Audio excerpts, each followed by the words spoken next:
The same brutal private Wagner mercenary army that is accused of committing war crimes in Ukraine appears to be putting its thumbs on the scales of the unrest in Sudan as well.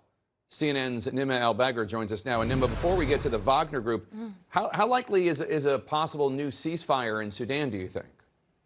Well, given that most of the proposed ceasefires so far have failed to the soundtrack of aerial bombardment, people are very unwilling to trust. There were brief moments where many of those we were speaking to on the ground say that they risked the bullets outside and being caught in the mortar strikes to try and get to whatever local stores were open and resupply. But even that is becoming too dangerous.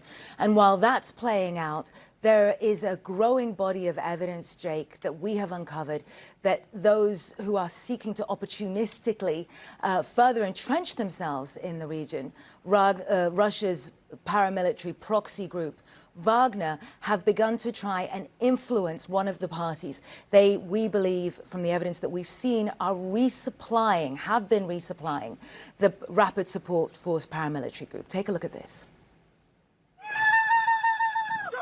The Sudanese and the Libyan armies celebrated a successful joint operation Wednesday, April 19th, near the remote desert border between Libya and Sudan, having captured the Chevrolet garrison belonging to the rival Sudanese paramilitary Rapid Support Forces, the RSF.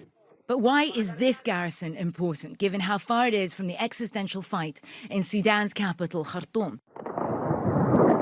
Because CNN can reveal that the fight in Khartoum is being influenced by what was happening at that garrison, a Russian resupply campaign backed by a key regional player aimed at turning the tide in Sudan's war in favor of the RSF, who have been a key recipient of Russian training and military aid. In collaboration with All Eyes on Wagner, a research group focusing on Russian proxy Wagner, CNN investigated the group's current presence in Libya. You can see here on April 16th, one day after the fighting began in Khartoum, a Russian Ilyushin 76 transport plane at the Al Jufra base in Libya, previously identified by American intelligence as a Wagner base. 3 days later, this same plane is spotted by flight tracker aviation expert Gurjan, coming back from the Russian airbase in Latakia, Syria, before returning to the Libyan airbase in Khadim.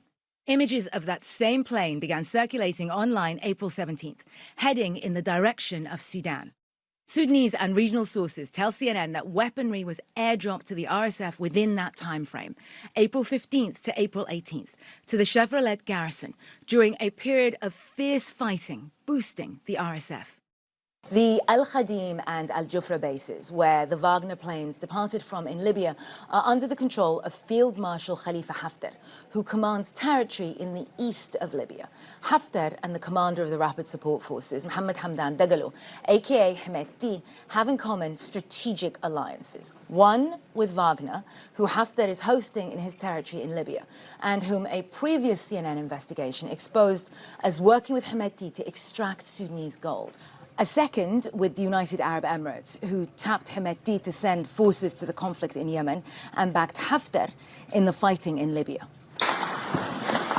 What does it all mean for the ongoing misery and conflict in Sudan?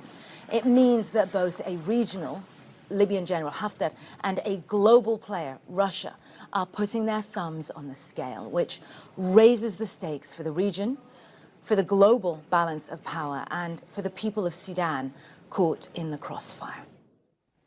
We reached out to both Haftar and Wagner and didn't receive a response to our request for comment. An RSF spokesperson denied that they were currently receiving support from Libya or Russia, although they had previously denied, when our investigation exposed their relationship with Wagner, that there was a relationship. So at least this time they've admitted that they had a previous relationship, for what that's worth, Jake. Yeah, baby steps on the trail to truth. Nima Al-Bagher, thank you so much. As always, amazing journalism.